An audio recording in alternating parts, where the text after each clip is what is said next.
Example 5.1 है, for a timber beam and loading shown draw the shear and bending moment diagram and determine the maximum normal stress due to bending. तो हमारे पास हमने सबसे पहले shear and bending moment diagrams draw करनी है and then हमने normal stress find करना है due to maximum normal stress.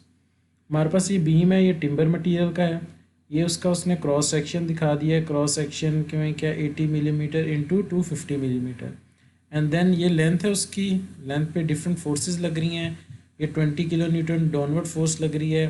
Then यहाँ पे एक रिएक्शन आएगा आर बी, और आपके पास पता है ये पिन आपके पास है जॉइंट, एंड ये आपके पास क्या है, रोलिंग जॉइंट। ठीक है, ये आपके पास यहाँ पे 40 किलो न्यूटन की एक और फोर्स आएगी एंड देन यहाँ पे एक और रिएक्शन आएगा। तो यहाँ पे सबसे पहले हम डिस्कस कर लेते हैं इसके स्टेप्स के बारे में। Treat the entire beam as rigid body, determine the reaction forces. तो सबसे पहले वो क्या कह रहा है कि सबसे पहले आपने क्या करना है, रिएक्शन फोर्सेस फाइंड कर लेनी है। देन सेकंड पॉइंट पे क्या करना है, section the beam at points near supports. उस जब आपको लास्ट स्लाइड में याद होगा मैंने क्या कहा था, सेक्शन कर लेना आपने। तो सेक्शन की बात कर रहा है, कैसे करना है आपने, section the beam at point near support and load. जहाँ जहाँ पे स्पोर्ट्स हैं और जहाँ जहाँ पे लोड्स हैं वहाँ से आपने सेक्शन कर लेना। मतलब एक यहाँ से सेक्शन करेंगे, फिर एक यहाँ से सेक्शन करेंगे, एक यहाँ से सेक्शन, फिर एक लोड से सेक्शन, और फिर यहाँ से सेक्शन कर लेंगे। एंड देन हम उससे क्या करेंगे, अपनी वैल्यूज़ को फाइंड कर लेंगे। वो भी हम नेक्स्ट करते हैं। नेक्स्ट वो क्या कह रहे हैं, identify the maximum shear and bending moment from plot. क्या कह रहा है कि आप क्या करेंगे, bending moment from the plot है उसको हम फाइंड कर लेंगे। और उसके बाद नेक्स्ट क्या कह रहा है, apply the elastic flexure formulas and then हम उसको फार्मूलाज करके सॉल्व कर लेंगे। तो सबसे पहले हम क्या करेंगे, रिएक्शंस फाइंड करेंगे। दो पॉइंट्स थे हमारे पास, एक ये वाला पॉइंट था, एक ये वाला पॉइंट था। तो ये तो आप सिंपल से इसका रिएक्शन फाइंड करेंगे। पहले आप क्या करें, जो एफ वाई डायरेक्शन में फोर्सेज है उनको ज़ीरो रखें एंड देन आप मूवमेंट जो बी डायरेक्शन है आपके पास एम बी पॉइंट के ऊपर मूवमेंट है उनको ज़ीरो रखें। तो आपके पास दोनों रिएक्शंस आ जाएंगे। आर बी पॉइंट पे 46 kilo Newton and R D point पे आपके पास 14 किलो न्यूटन आ गया। ठीक हो गया।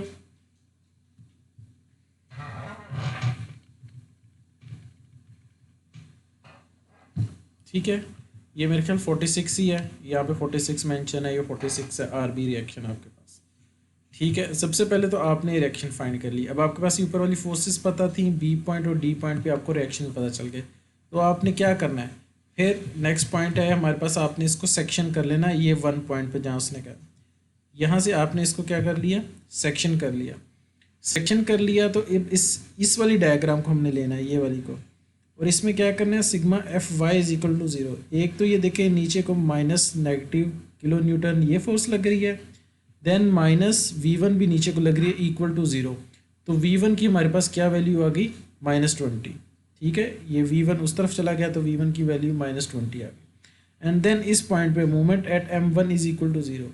एक ही फोर्स लग रही है 20 किलो न्यूटन और उसका डिस्टेंस 0 है, प्लस M1, यहाँ पे M1 लग रहा है, ये पॉजिटिव डायरेक्शन में है तो plus M1 is equal to 0। ये सेक्शन थोड़ा बेशक डिस्टेंस पे है पर हम ये कह रहे हैं कि A पॉइंट के ऊपर हमने सेक्शन किया है फोर्स के बाद में। ठीक है, तो M1 हमारे पास 0 आ गया क्योंकि डिस्टेंस यहाँ पे क्या था, 0 था। अब इस B पॉइंट से थोड़ा सा पहले हमने सेक्शन कर लिया और डिस्टेंस हमने 2.5 ही लेना है कि B पॉइंट के ऊपर सेक्शन किया थोड़ा सा पहले। ठीक है, उस फोर्स लगने से पहले। ठीक है, तो हमने यहाँ पे बी, ये वाली जो डायग्राम ये बना ली, बी पॉइंट पे फोर्स लगने से पहले हमने एक सेक्शन काट लिया एंड देन हमने उसमें क्या किया, sigma F Y is equal to 0, -20 kilo newton ये वाई डायरेक्शन में लग रही है, V2 लग रही है -V2, तो अगेन V2 हमारे पास -20 किलो न्यूटन आ गई क्योंकि और कोई फोर्स इसमें नहीं लगी अभी। फिर हमने क्या फाइंड किया, minus sigma M2 moment at point 2 is equal to 20 kilo newton, और अब यहाँ से 2.5 मीटर डिस्टेंस आ गया तो ये 2.5 आ गया, प्लस M2 लग रहा है, प्लस M2 इक्वल टू 0, और कोई मूवमेंट नहीं है तो M2 की वैल्यू आ गई हमारे पास -50 किलो न्यूटन। ठीक है, फिर ये B के फ़ौरन बाद ये थर्ड पॉइंट, इसके ऊपर हमने सेक्शन बना लिया यहाँ पे। अब नेक्स्ट में क्या होगा, अब उसने यहाँ पे सिर्फ वैल्यूज़ दे दी हैं। मैं आपको बताता हूँ, सिग्मा एफ वाई सबसे पहले हम करते हैं, सिग्मा एफ वाई में 20 आएगी माइनस, फिर हमारे पास 46 आ जाएगी, तो इन दोनों का क्या बचेगा, 26 किलो न्यूटन आंसर आएगा। V3 हमारे प्लस 26 किलो न्यूटन आ जाएगा।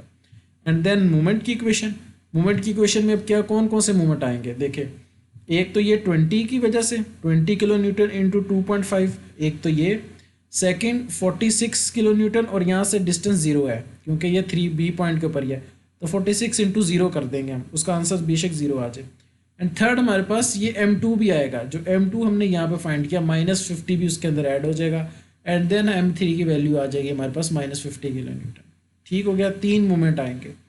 एंड देन हम 4 पॉइंट पे चले जाएंगे, ये सी पॉइंट से थोड़ा सा पहले, सी पॉइंट पे थोड़ा सा पहले तो आपके दरमियान में कोई फोर्स नहीं आएगी, जिस तरह ये दोनों सेम थी ऑलमोस्ट, V1 और V2 20 -20, तो ये देखें V3 V4 26 आ जाएगा। पर अब 20 किलो न्यूटन, अब ये डिस्टेंस चेंज हो जाएगा, फिर ये 46 किलो न्यूटन का भी डिस्टेंस आ जाएगा, तो यहाँ पे मूवमेंट की वैल्यू हमारे पास क्या आ जाएगी 28। फिर इस तरह हम नेक्स्ट पॉइंट पे भी मूवमेंट फाइंड कर लेंगे, एंड लास्ट पॉइंट पे M6 पे जब मूवमेंट फाइंड करेंगे तो वो आएगा हमारे पास 0। तो M1 पे भी मूवमेंट 0 आया, और M6 जो लास्ट पॉइंट है उस पर मूवमेंट 0 आ गया। ठीक है, अब आपने ये सारी की सारी वैल्यूज़ फाइंड कर ली, अब आपके पास ये शेयर फोर्स की वैल्यूज़ भी आ गई और मूवमेंट की वैल्यूज़ भी आ गई। अब जब हमारे पास ये वैल्यूज़ आ गई हैं तो हमने शेयर फोर्स डायग्राम, SFD इसको कहते हैं, शेयर फोर्स डायग्राम SFD, और इसको क्या कहते हैं MFD, movement bending moment force diagram. तो आपने ये ड्रॉ कर ली। सबसे पहले हमारे पास फोर्स है वो कितनी है 20, 1 से 2 तक 20 रहती है, तो हमने ये 1 से 2 -20 ड्रॉ कर ली।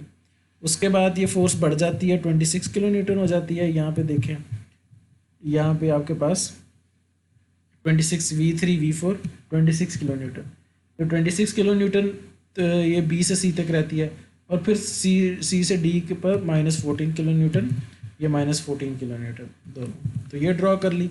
इसी तरह हमने बेंडिंग मोमेंट ड्रा कर लिया। M1 और M6 पे तो 0 था, B पॉइंट पे क्या आया था हमारे पास -50 और 28, तो -50 ड्रॉ कर लिया, एंड देन आगे हमारे पास C पॉइंट पे क्या आया था 28।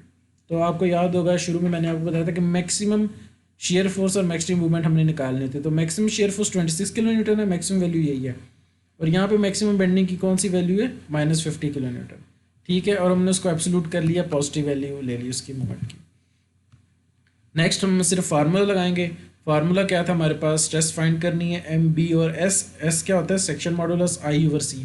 तो I/C को यहाँ उसने सिंप्लीफाई किया, आप I1 और 12 BHQ पुट करें, नीचे C क्या होता है H/2 होता है, H से कैंसिल हो जाता है, 2 से 12 करें 6 बचेगा, 1/6 BH² फार्मूला लगा, आपके पास सेक्शन मॉडुलस आ गया। मोमेंट मैक्सिमम हमें पता था ये है, तो हमने क्या निकाल लिया flexural formula to determine the corresponding maximum normal stress. तो आपके पास मैक्सिमम नॉर्मल स्ट्रेस आ गई। ठीक है, ये था हमारे पास सिंपल प्रॉब्लम, इसको हमने सॉल्व कर लिया, यहाँ तक मैक्सिमम आपके पास फार्मूला। ठीक हो गया, ये एग्जांपल थी 5.1।